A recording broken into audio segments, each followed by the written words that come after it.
These are the playgrounds of the rich and famous. Where crazy dreams come true. Destinations that sparkle with more glamour and excess than anywhere else. Frank Sinatra came here. Roger Moore came here. Every year we have Paul McCartney. Red Hot Chili Peppers, Black Eyed Peas. From the French town made famous by Brigitte Bardot and Mick Jagger's outrageous wedding. I just love it. To the Caribbean's most exclusive island. This is paradise. And the tiny principality that turned a Hollywood starlet into a real-life princess. Grace Kelly put Monaco on the map. For decades, these luxury hotspots have been building on their heritage of welcoming royalty, billionaires, and A-listers. But what sets these destinations apart? Wonderful. What could be better than serving caviar around a pool? And what goes on behind the scenes? When the rich and famous let their hair down.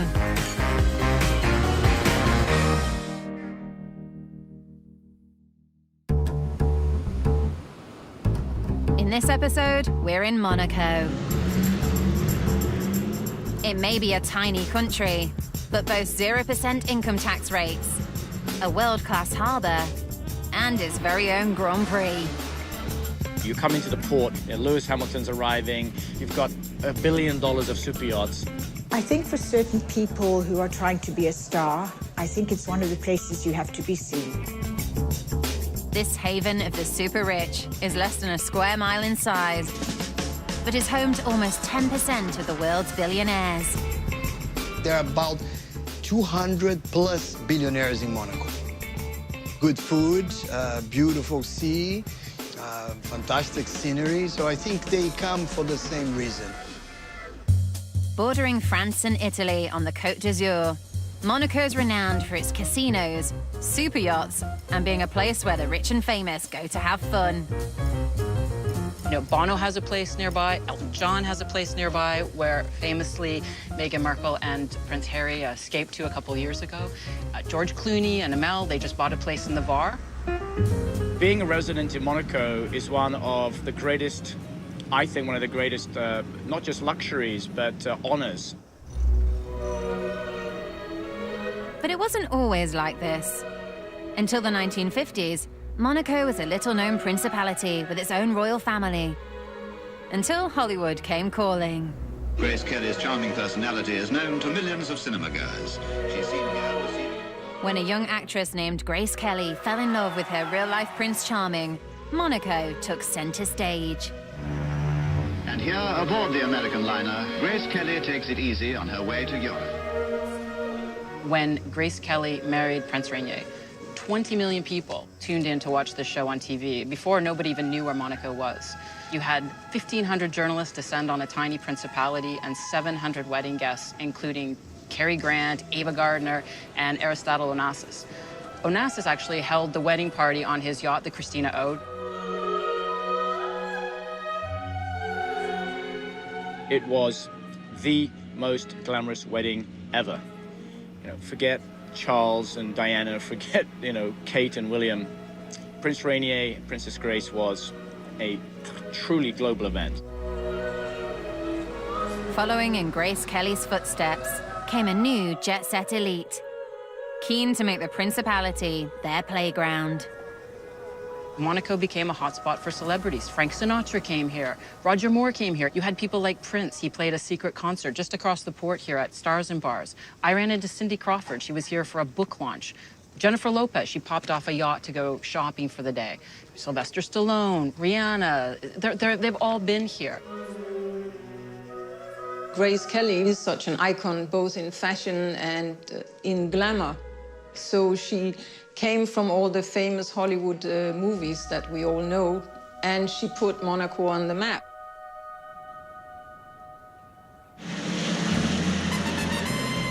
Today, for the super rich arriving in Monaco, the nearest airport is 30 kilometers down the road in Nice, which means parking up the private jet and giving the taxi queue a very wide berth. The helicopter, this is the best way for rich and famous people to travel through different countries. This is more convenient for them, for sure. So I can use the car and or take a taxi. It's less than 7 minutes. The day's just started, and this Monaco helipad has already welcomed some famous faces. We have Usain Bolt and Emma Watson this morning, coming from La Mole to Monaco, the red one.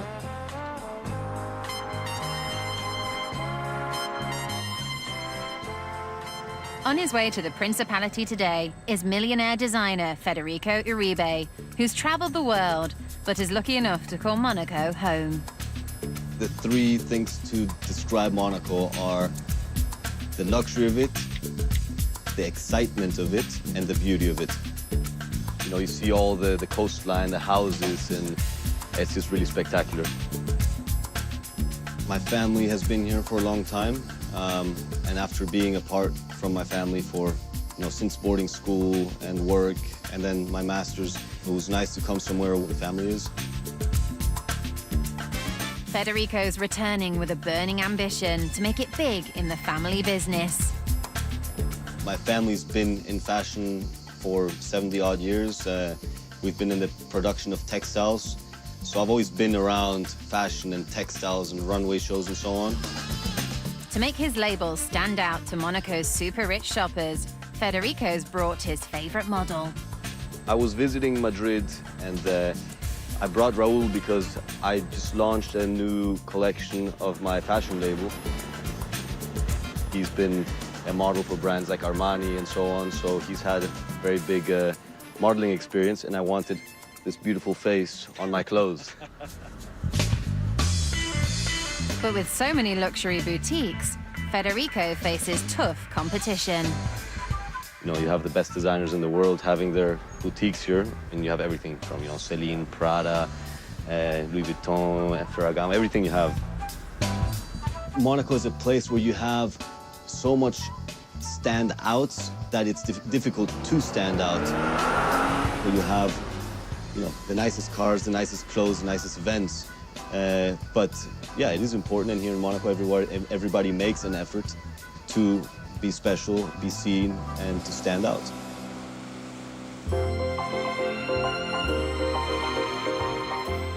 For the hordes of exceedingly rich visitors following in Grace Kelly's footsteps by sea, Port Hercules has been the spectacular arrival point.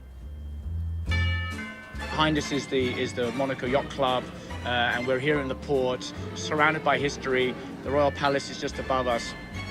It is a very magical place. The port also acts as a hub for Monaco's opulent super yacht scene, attracting some of the most spectacular vessels in the world, a few of which are available to hire at the right price. It is the playground of the rich and famous. I mean, we've all seen the yachts, we've seen the cars, we've seen the helicopters.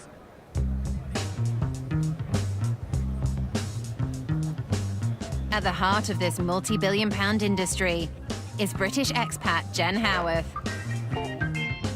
who makes her living renting out these luxury floating villas. We have, of course, the celebrities, the A-listers. We also have the hedge fund managers. We have the trust fund babies. We have the self-made millionaires. We have the self-made billionaires. We have literally, you name the type of client that you think in that crazy world of the people with money, we've been dealing with them. Jen's latest client has 200,000 euros to spend on just 1 week's sailing. The yacht that we're going to be looking at today, for example, is around about 150,000 euros per week. That's then plus expenses, which is normally 30% of that 150,000 euros. And then plus the taxes, you're probably talking over 200,000 euros a week. But they also do then range up to 1.5 million to 2 million euros a week.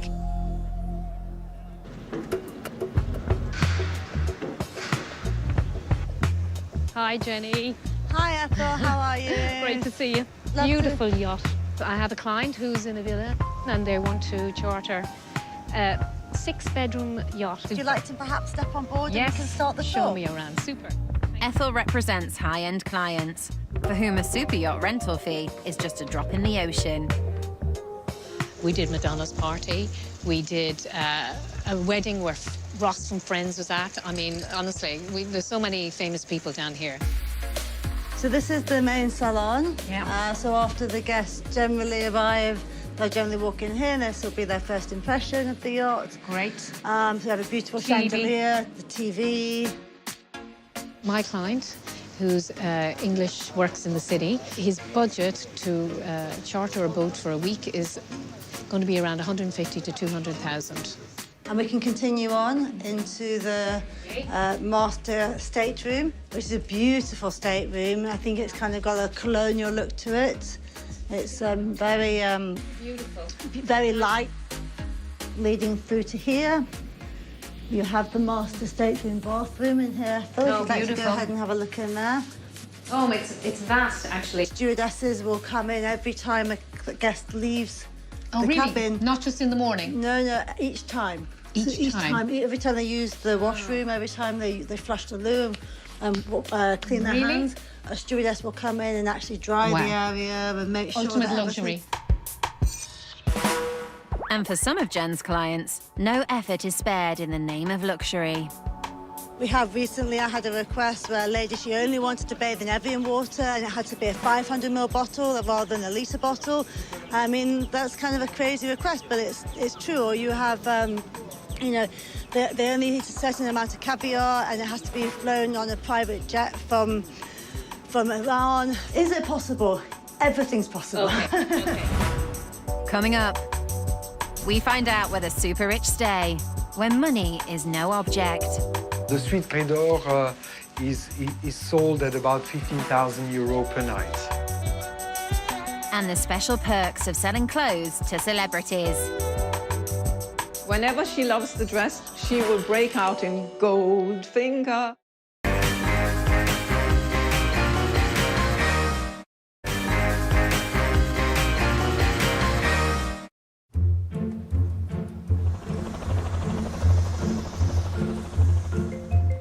For Monaco's super rich, no expense is spared in the pursuit of ultimate luxury. The kind of people that you will find in Monaco are some of the biggest fortunes on earth. People that are really enormously wealthy. My son was invited to a birthday party, and the family that was organized had told my kids, says, oh, listen, come with shorts, they're gonna play football the whole day. And he sent me some pictures, and we realized that they had hired the national Italian football team to play football with them.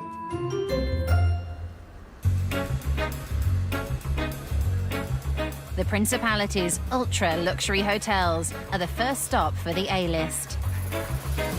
I love Monte Carlo, and I'm in the middle of my world tour right now, so it was a nice little break.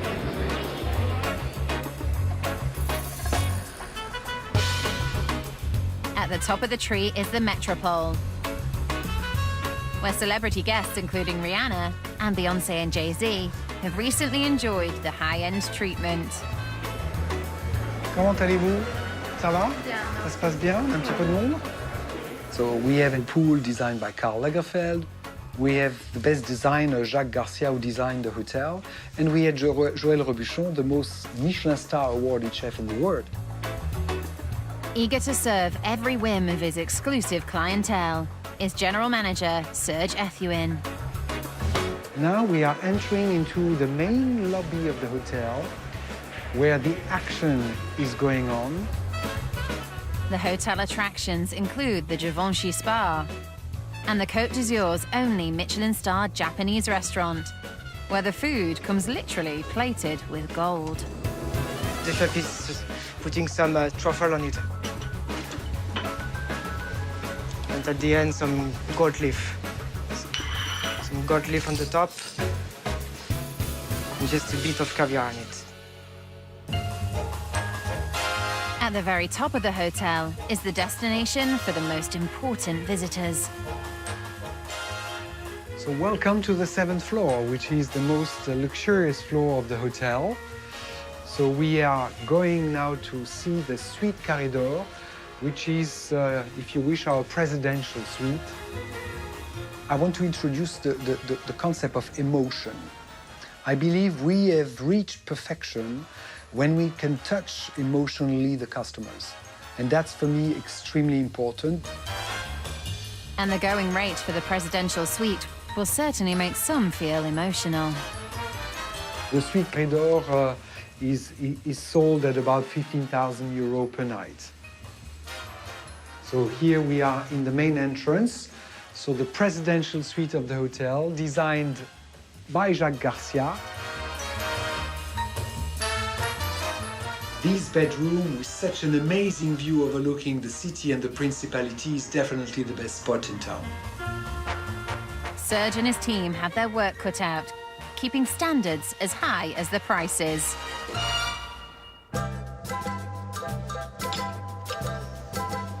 I do know that there are some famous people that come here sometimes. Very in detail to make sure that they get the quality that they are looking for.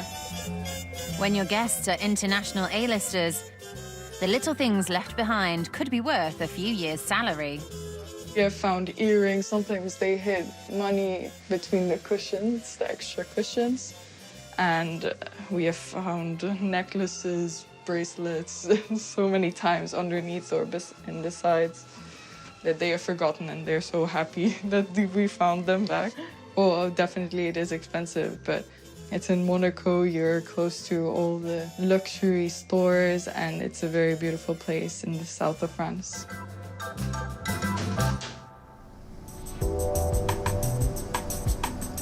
In Monaco, the only type of yacht is a multi-million-pound one. And yacht broker Jen has enlisted the captain to help close the deal on her latest luxury rental. On to the sun deck, the most important place. This is for the clients. Sun deck, fun deck. Beautiful, good space. Where you have the jacuzzi, you have the we bar. have a jacuzzi, we have bar and the sunbathing, you know. And also it's a really nice area for cocktails and for lunch here. And you have a really nice second and third dining areas. Celebrities you could be sharing the Monaco harbour with include Lewis Hamilton, Magic Johnson, and Kendall Jenner. And for this size yacht, really large space. Yes, super. I'm loving it. Yep. Yeah. Great, thanks, Captain.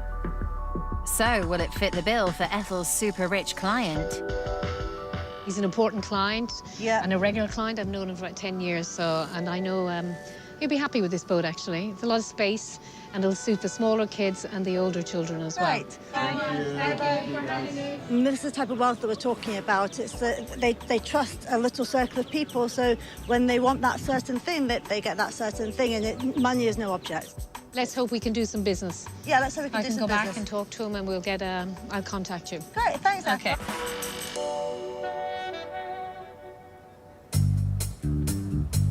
Super yacht? Tick. So what to do in the evenings? How about one of the many galas or charity balls? Sitting next to Bono or Naomi Campbell? I love this place, you know, there's some really great people here. Dressing to kill at these star-studded events means having a bespoke designer outfit from one of Monaco's many high-end boutiques. So yeah, now that you have it on in the silk, obviously it's not pressed. One of the most exclusive belongs to model-turned-designer Isabel Christensen, who's been a mainstay on Monaco's fashion scene for 20 years. I was speaking one day to Albert, Prince Albert, who is a friend of mine, and I said to him, you know, why is there no one doing couture in Monaco? And he laughed, and he said, I don't know, but you should come. And so I did. As well as having the approval of Monaco's crown prince, Isabel is also a go-to designer for celebrity royalty. I've met some wonderful people, and one of them is Shirley Bassey. She was the very first famous client that I dressed. And she tried dress after dress after dress, and then she bought 32 dresses in one go, including the dress, the golden dress. And I still make dresses for her today.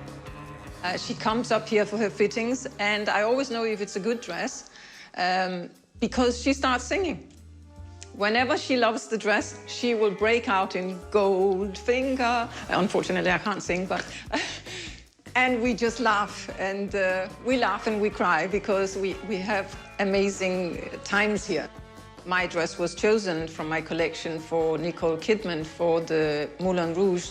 Paris Hilton drove past and she told me she wants to wear this dress.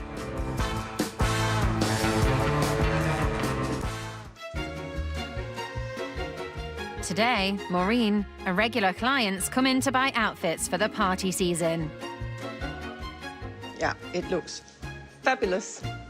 So chic and so easy to wear. Yes, and for you, red. White? White. Yeah. Oh, that would look stunning. If you're looking at a cocktail dress, it can start at 5,000. If you are looking at buying a shirt, it starts at 1,000. If you are ordering a wedding dress, well, the sky is the limit. Despite the price tags, Maureen wants to dress her entire family.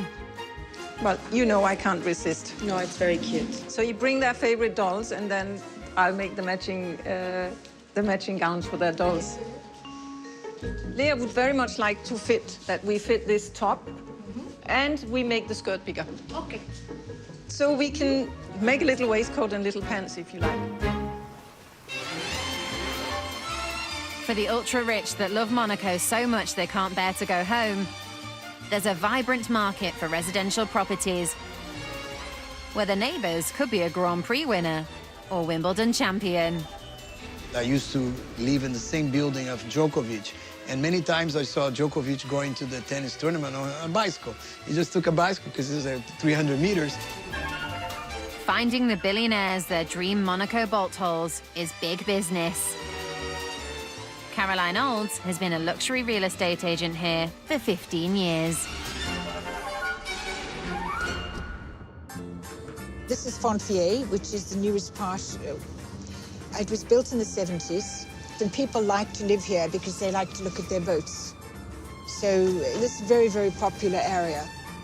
There are no restrictions on foreigners buying property in Monaco, as long as their pockets are deep enough. Prices we're talking about here, probably 2.5, 3 million for a small one-bed or a large studio, up to 60 million for a penthouse with a pool. I have sold a beautiful 3 or 4 bedroom flat, with a swimming pool in the residence, very nicely redone, 25 million. Which is an average price for that kind of thing here. I don't find the property prices in Monaco to be eye-watering. I think that you're paying for a lifestyle. The rising cost of that lifestyle has made Monaco the most expensive property market in the world, with an average price per square metre double that of London's Mayfair. The most expensive area, an area called the Carré d'Or. The prices are anything from, I suppose, a small apartment, small studio would be 3.5 million euros, up to 70, 80 million. Hi, Alex. Hi, Caroline. Welcome. How are you?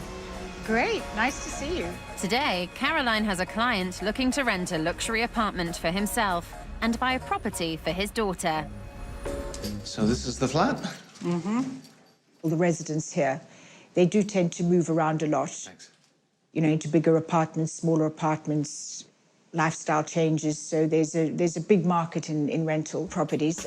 So, Alex, I think you're going to really love it. You're going to adore the view and the location. That's an amazing view. That's the Fairmont, yes? That's the Fairmont. The Fairmont, Nobu, magnificent opera house, Casino Square, the American bar that you love.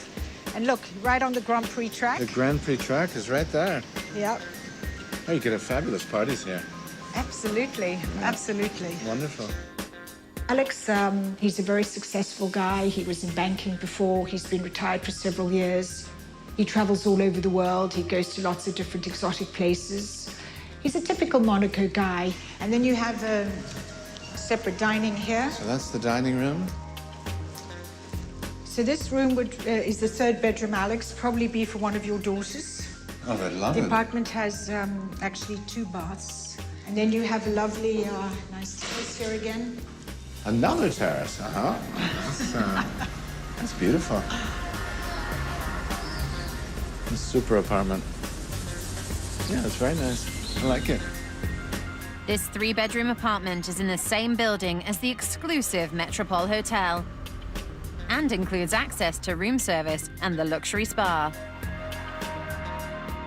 But in Monaco, perks like that don't come cheap. What's the total price? 35,000 euros per month. Plus service charges. Plus the service charge, which is about 10%. It's about 3,500, 4,000. Okay. Could you go ahead with that from the 1st of October? I think so, yeah. Well, I have a smaller place at the moment, but a large apartment like that would be great for when my daughters come from London. Okay, lovely, exciting. Thanks, I'm so Wonderful. happy for you. It's a beautiful flat. Yeah. It looks like Caroline's got a deal. But she's not finished yet. There's another apartment that I have because you said that maybe one of your daughters may want to be on her own. So right across the road, I've got a beautiful Just apartment. here? Yeah, I've got a beautiful apartment for her. How many bedrooms? It's 1 bedroom, it's stunning, it's for sale. Right. And I think you'll love it. Okay. Shall Well, we let's go? have a quick look, yeah. Okay. And then And perhaps then lunch. And then lunch. Coming up, parking or no parking is a €2 million question. The apartment is 10.5 million 10.5. without parking. No parking? Yeah. And what's the secret to the best seats at the Monaco Grand Prix?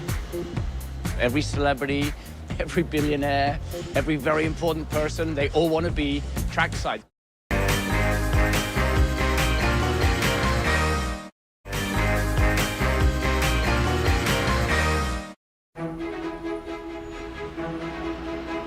One of the defining events that keeps the world's rich and famous coming to Monaco is the iconic Grand Prix weekend.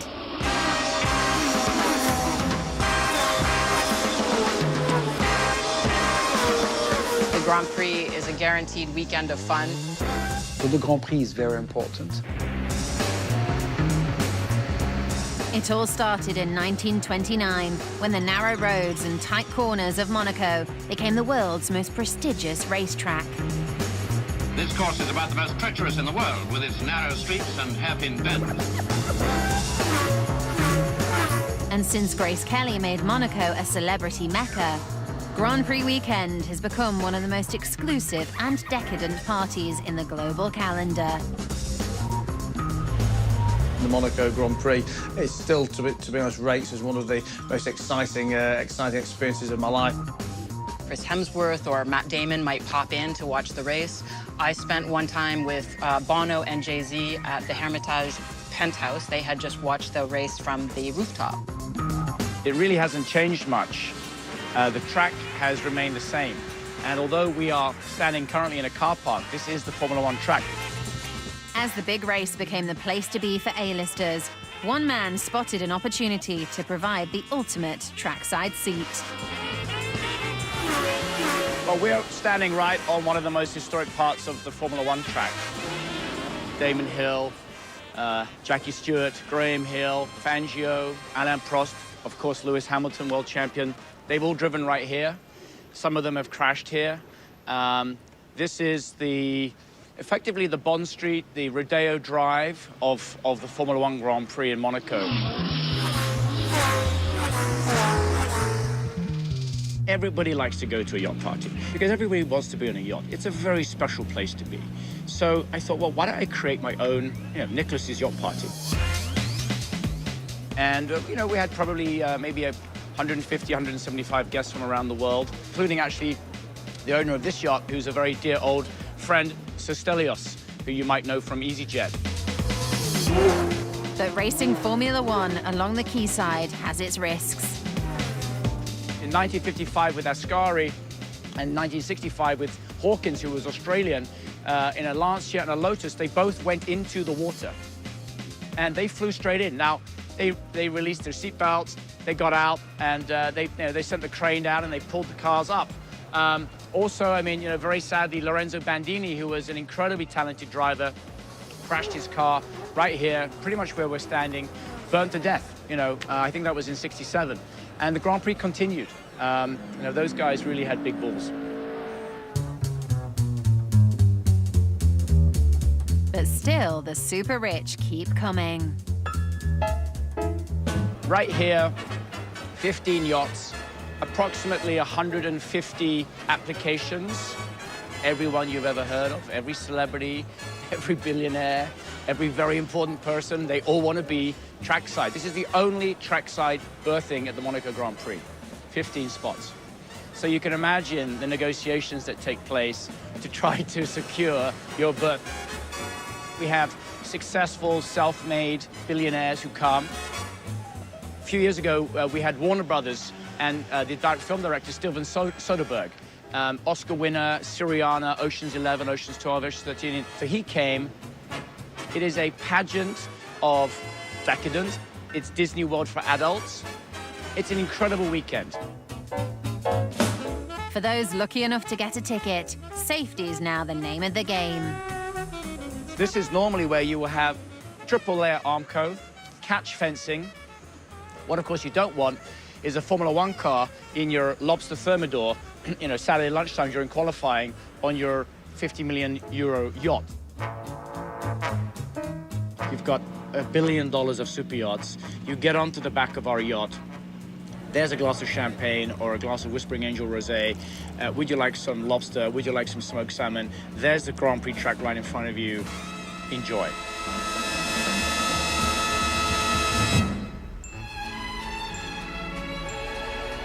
I think it's such a fresh, easy outfit, this. At Isabel Christensen's fashion boutique, the extravagant holiday season shopping spree is still in full flow. Yes. And this. You can build your wardrobe. I know your husband is, he's not going to be so pleased with me. He's going to be like, oh my God, what are you doing up there with Isabel? I just remembered you told me that it was you who said to your husband you wanted to come and live in Monaco because you think Monaco is very special. It's the birthday of my son, so I saw how nice it is to live here. So if you had to mention 3 things, what would they be? To come to Isabel Christensen. I love it! I love it! Oh, she's so gorgeous. To do my shopping, I just come here in like a diva and she dressed me up, so, it's like I don't need to worry about something. This is my dream client.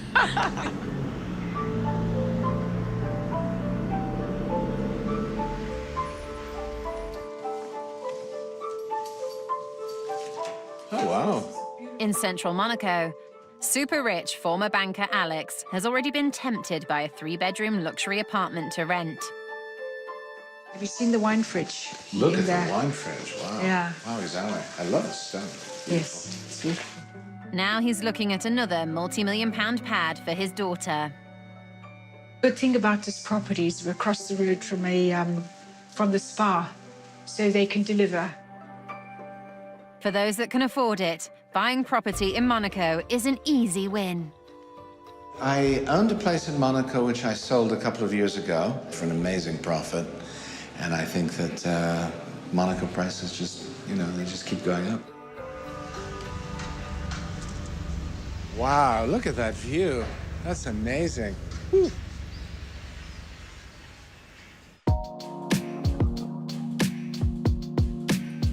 But with neighbors like Lewis Hamilton and Bono, Alex will need deep pockets. How much is it? The apartment is 10.5 million.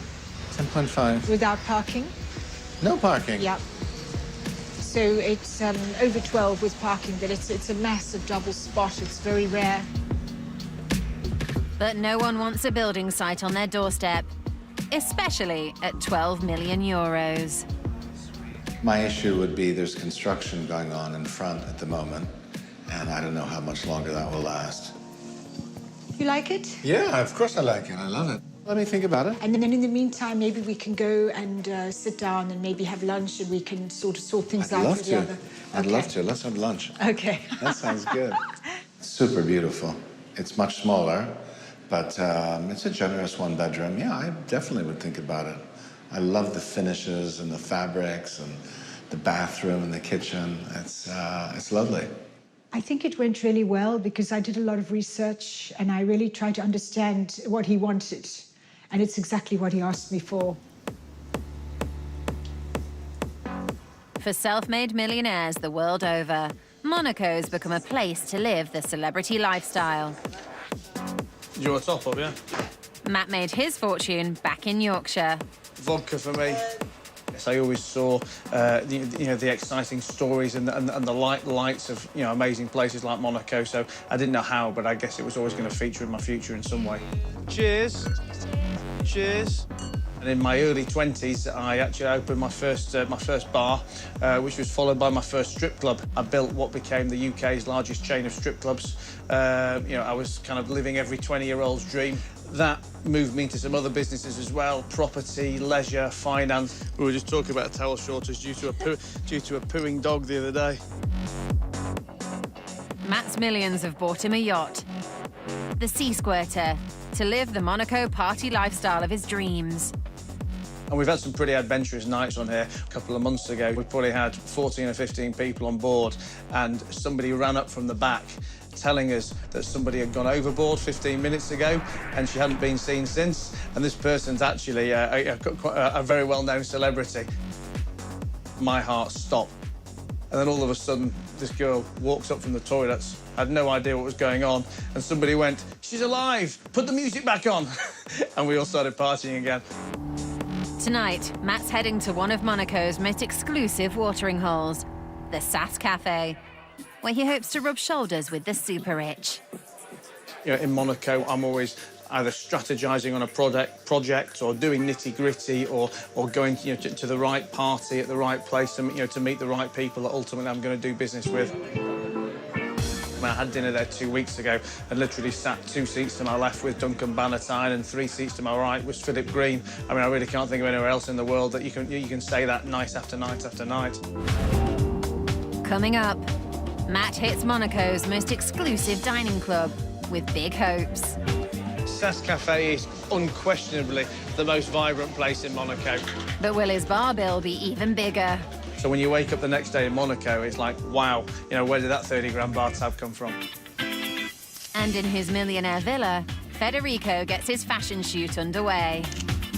Give me that $1 million smile. Yeah, very nice.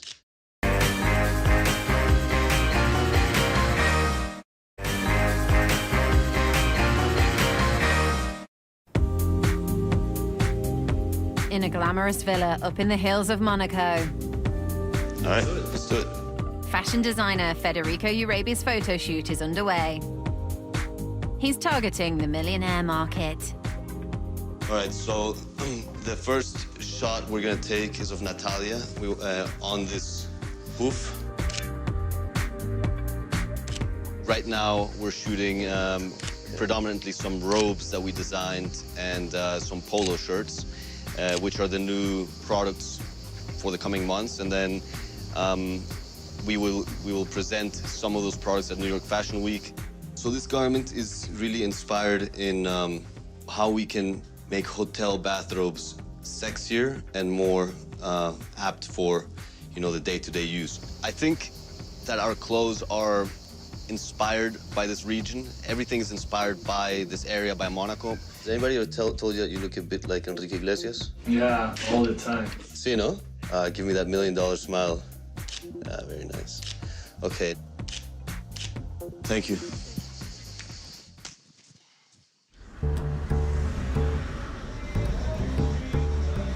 In Monaco's party district, Yorkshire millionaire Matt is hitting one of its most exclusive night spots.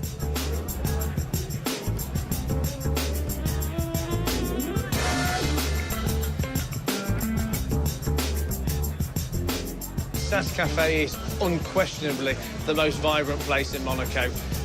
Cheers, guys. Good to see you. He's hoping to rub shoulders with the rich and famous. And the man in the know on what really goes on here is owner Salvador Treves, who works hard on attracting the right kind of regulars. I think nearly all world knows Sass Cafe in Monaco.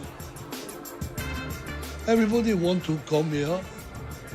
Bono is always coming here. He's our neighbor, he lives in Nice. the celebrities, when they come one night, but they like it. We had Will Smith, Lionel Richie, DiCaprio, he came. During the Monaco Grand Prix, I was out with a friend of mine, another guy from the TV in the UK, and he'd gotten so drunk he couldn't remember where he was going to or from, and was picked up by the Monaco police, staggering around off the back of a boat. Spent a few hours in the Monaco police station before getting dropped off at his hotel. We had Michael Douglas, he came with Zeta John, Elton John, Usain Bolt, racing people, Hamilton, Djokovic. But hanging out with the stars can lead to a heavy cost in the morning, even for a millionaire. I've probably got too many stories across my life of times where I woke up the next day and thought, you know, why did I do that last night? Or why did I buy those extra drinks or spend that extra money? The problem with doing it in Monaco is every bottle of champagne you're buying is like a £5 bottle of champagne. So when you wake up the next day in Monaco, it's like, wow, you know, where did that 30 bar tab come from? Monaco was just a small principality on the French Riviera, until Grace Kelly crossed the ocean, bringing with her the eyes of the world, and made it the original playground of the super rich. Monaco, in my estimation, having lived quite successfully around the world and with a choice of options, is the best place in the world to live. Whilst it's a country and a very much international place, it still feels almost like small and like a village. 65 years on, the world's biggest stars still see the Principality as the ultimate spot to kick back and have fun, without the eyes of the world watching. Monaco has everything. It has a great economy that is very stable. You don't pay personal income tax. You have complete anonymity if you want to live here. Billionaires live here without security issues. It's all of these things combined that continue to bring people living here. I love Monaco, and it has everything. We're close to everything. We can do anything. Small enough, beautiful restaurants, beautiful cars, wonderful people.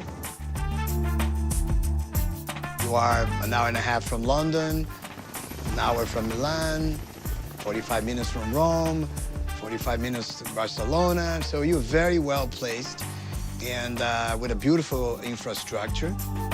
It's a small little place, but has so much activity, so many concerts, so many cultural events, good education. All the boxes were ticked for Monaco. Monaco is very important to me. I opened my shop here 21 years ago. And I hope I'll be here forever. Next time, we visit Marbella. Welcome to La Villa. To discover what an enormous amount of money can get you in the south of Spain. Hugh Grant's got a place, Rod Stewart's got a place apparently. Putin is supposed to have a place up there. You're telling me now, if I have to get this, I have to buy two? Yeah, I heard you build a bigger garage. I fell in love with Marbella and never looked back. And next Friday at 8, Pam Mayers is back as our guide in a delightful new series, The Cotswolds and Beyond. Next night, metal detectorists, mudlarkers and marine archaeologists join Dan Walker in the start of the brand new series, Digging for Treasure.